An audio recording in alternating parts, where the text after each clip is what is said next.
जिसने जीवन में कभी एक्सरसाइज नहीं की और तुम अचानक से डंबल उठाने लग जाओ, क्रंचेस करने लग जाओ, तो भाई तुमको दर्द होने ही वाला है। It is natural. बर्थडे की पहले मैं पतली हो जाऊं तो अच्छा है। पिज्जा खाए बिना जब मैं उतनी मोटी हो रही थी, तो खाने के बाद तो आप सोच ही सकते हो। इसलिए वापस हमको शुरू करनी पड़ी ये series. Okay people, so hello and welcome to beyond. So after a very long time आ चुकी हूँ मैं वापस, और होप कि इस बार मैं एक्टिव रहूं हमारे चैनल। आज हम बात करने वाले हैं, टाइटल से तो आप समझ ही गए होंगे, पर मैं आपको फिर से बता देती हूँ, हाउ आई लॉस्ट 15 kgs। तो आपने रिसेंटली देखा होगा कि मैंने वेट लॉस करना शुरू किया है, और ऑब्वियसली कोई भी 10 दिन में तो वेट लॉस कर नहीं देगा, ठीक है। तो मैं ये बात कर रही हूँ मेरे 12th स्टैंडर्ड की, पिछले टाइम की, जब मैंने पहले वेट लॉस किया था, और उस वक्त में और इस वक्त में क्या फर्क है। सभी चीजें जानने के लिए वीडियो को एंड तक जरूर देखें।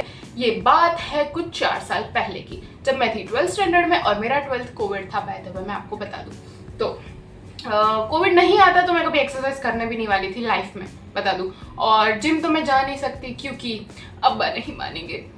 अभी भी मैं जिम तो नहीं जा रही हूँ, बिकॉज अब्बा नहीं मानेंगे।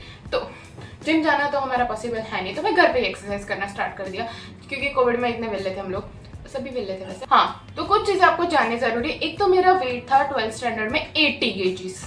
यू आर राइट, मैं 80 किलो की थी। बिल्कुल। और हाइट तो ठीक है मेरे पहले से ज्यादा ही है, बट वेट मेरा हाइट के हिसाब से फिर भी ज्यादा ही था। यू नो, पानी पूरी खाई है मैंने, बाहर पाव भाजी खाई है, इडली डोसा एंड ऑल। मतलब मैंने पिज्जा बर्गर लाइफ में 12th में नहीं खाया था।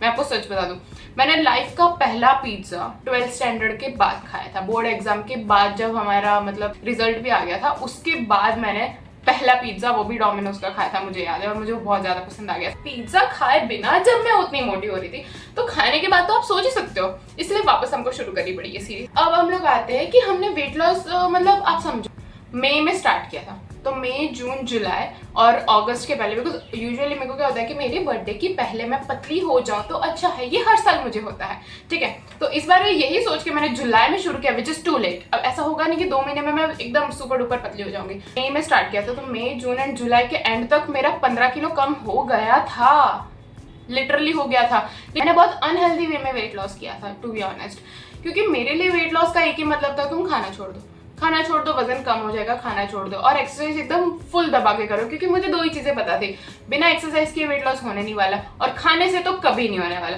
तो मैंने खाना छोड़ दिया और मैं एक्सरसाइज फुल ऑन करती रही। मतलब डे 1 से मैं बहुत ज्यादा करती थी, और अधमरी हालत में रहती थी, बाय द वे, जो नहीं रहना चाहिए, ठीक है। हम एक्सरसाइज करते हैं ताकि हम फिट रह सके, ताकि हम एकदम पूरे दिन एक्टिव रह सके, और मैं एक्सरसाइज करती थी ताकि मैं पूरे दिन अधमरी हालत, मेरे से ना हाथ हिलता था ना पैर हिलता था, जो कि स्टार्टिंग में सबसे होता है, बिकॉज इतनी फ्लेक्सिबल नहीं है आपकी बॉडी। जिसने जीवन में कभी एक्सरसाइज नहीं की और तुम अचानक से डंबल उठाने लग जाओ, क्रंचेस करने लग जाओ, तो भाई तुमको दर्द होने ही वाला है। It is natural. और जब जब हम इंक्रीज करते हैं ना, तब भी थोड़ा थोड़ा होता है, बट एक टाइम के बाद वो अच्छा लगने लगता है। बिकॉज यू नो, अगर तुम्हें दर्द हो रहा है तभी तुम्हें पता है कि वो चीज वहां पे इफेक्ट हो रही है। अगर तुमको पता है कि तुम कर रहे हो भाई, लेकिन कुछ ना तुम्हारा हाथ दुख रहा है ना पैर दुख रहा है, स्टार्टिंग की बात करें, तो फिर उसका कोई इफेक्ट नहीं हो रहा तुम्हारी बॉडी पे, पता नहीं तुम कर क्या रहे हो फिर, ठीक है। तो तुमको दर्द होना चाहिए, तभी उसका असर होगा तुम्हारे। मैं एक्सरसाइज में क्या करती थी, फाइनली मैं आपको बताती हूँ। तो मेरा crunches is most favourite exercise.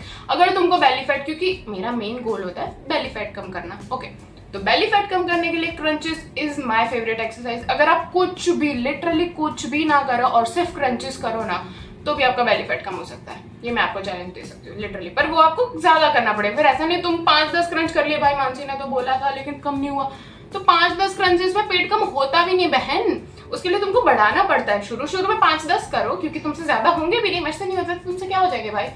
तो जैसे जैसे दिन बढ़ते गए, 10 हो गए, 15-20 दिन हो गए, उसके बाद मैंने सेट बनाने लगी, because everything works on set. एक चीज को एक बार कर लिया तो ऐसा नहीं कि दुनिया खत्म हो गई। और हाँ, एक और चीज कि तुम 4 एक्सरसाइज 10 बार करो, वो काम का है। ये नहीं कि तुम 10 एक्सरसाइज 4 बार करो, तो तुम 4 मेन एक्सरसाइज। तो क्रंचेस तो फिक्स है, वो मैं करने ही वाली हूँ, ठीक है। उसके बाद मैंने सेट्स 25 के 4 सेट करने लगी थी when I was about to end my exercise. And why I ended my exercise, वो आपको पता चलेगा भाई, थोड़ा सब्र करो। क्रंचेस के बाद हम करते थे लेग रेसेस। लेग रेसेस अभी भी मेरे से ज्यादा नहीं होते, तब भी ज्यादा नहीं होते थे, बट जितना भी होता है एटलीस्ट 10-20 जो भी होता है कर लिया करो, ठीक है। वो भी इफेक्ट करता है तुम्हारे पैरों को एंड बेली फैट को। रशियन ट्विस्ट करते थे, उसके बाद स्क्वाट्स करते थे, सिटअप्स करते थे, फिर थोड़ा बहुत फास्ट ऐसे चलते रहते थे। हम ये सब टेरेस पे करते थे, बिकॉज ये ओल्ड घर की बात बना, ये हमारा न्यू वाला घर है बाय द वे। ये सारी कुछ ऐसी एक्सरसाइज है जो मैं करती थी उस वक्त, अभी भी यही करती हूँ, क्योंकि आप घर पे अगर कर रहे हो तो यही सब। और हाँ, अगर आपको सूर्य नमस्कार प्रॉपर आता है, मतलब मैं प्रॉपर बोल रही हूँ, स्टेप्स पता है, करना भी आता है, लेकिन द थिंग इज जब आप उसका कुछ 6th या 7th स्टेप है वो मेरे से अभी भी सही से नहीं हो पाता। तो आपको अगर पूरा सूर्य नमस्कार आप करते हो हर रोज, ज्यादा करना पड़ेगा, ठीक है। वो भी ऐसा नहीं कि तुम्हें एक कर दिया और हो गया भाई पतली हो जाऊंगी कल तक, नहीं होने वाला ऐसा, ठीक है। तुम्हें ज्यादा करना पड़ेगा सब कुछ, तभी बॉडी को फर्क पड़ेगा।